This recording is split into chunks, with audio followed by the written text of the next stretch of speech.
জাতীয় সংসদের দক্ষিণ প্লাজায় কাল দুপুরে অনুষ্ঠিত হবে সাবেক প্রধানমন্ত্রী বেগম খালেদা জিয়ার নামাজে জানাজা। এরপর শহীদ রাষ্ট্রপতি জিয়াউর রহমানের সমাধির পাশে তাকে দাফন করা হবে। দুপুরে রাষ্ট্রীয় অতিথি ভবন যমুনায় বিএনপি মহাসচিবের উপস্থিতিতে অনুষ্ঠিত বিশেষ ক্যাবিনেট সভা শেষে কথা জানান আইন উপদেষ্টা আসিফ নজরুল। মিসবাহ রহমানের রিপোর্ট। ৯০ স্বৈরাচার বিরোধী আন্দোলনের মধ্য দিয়ে আপসহীন নেত্রীর খেতাব লাভ করেন খালেদা জিয়া। বিএনপিকে নেতৃত্ব দিয়েছেন ৪১ বছর। এছাড়া ৩ বার প্রধানমন্ত্রী, ৫ বার সংসদ সদস্য এবং ২ বার বিরোধী দলীয় নেতার দায়িত্ব পালন করেন তিনি। ৪০ দিন ঢাকার এভারকেয়ার হাসপাতালে চিকিৎসাধীন সর্বজন শ্রদ্ধেয় এই নেত্রী মঙ্গলবার ভোর ৬টায় দেশবাসীকে কাঁদিয়ে বিদায় নেন। এদিকে তার মৃত্যুর পর যমুনায় জরুরি বৈঠক করেন উপদেষ্টা পরিষদ। সভায় বেগম জিয়ার জানাজা ও দাফন সহ রাষ্ট্রীয় শ্রদ্ধা জানানোর বিষয়ে আলোচনা হয়।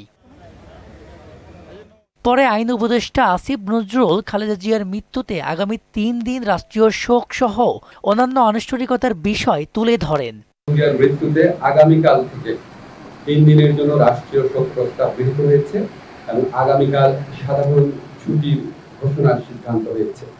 আগামীকাল বুধবার বাদ জোহর জাতীয় সংসদের দক্ষিণ প্লাজা এবং এর সংলগ্ন মানিক মিয়া এভিনিউতে বেগম খালেদা জিয়ার জানাজা অনুষ্ঠিত হবে।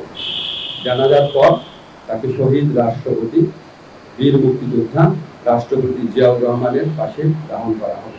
ফ্যাসিস্ট শেখ হাসিনার নির্যাতনে খালেদা জিয়া মৃত্যুর মুখে পতিত হয়েছেন বলে জানান আইন উপদেষ্টা। আমি ব্যক্তিগতভাবে মনে করি বেগম জিয়ার এই মৃত্যুর পিছনে ফ্যাসিস্ট যে প্রধানমন্ত্রী ছিলেন শেখ হাসিনা এবং ওনার যে সরকার আছে অবশ্যই তার দায় রয়েছে। বুধবার রাষ্ট্রীয় মর্যাদায় দাফনের মধ্য দিয়ে শারীরিকভাবে বিদায় নিলেও আপসহীন নেত্রী বেঁচে থাকবেন আজীবন মানুষের মনে তার কর্মের মাধ্যমে। মিসবাহ রহমান, মোহনা সংবাদ, ঢাকা।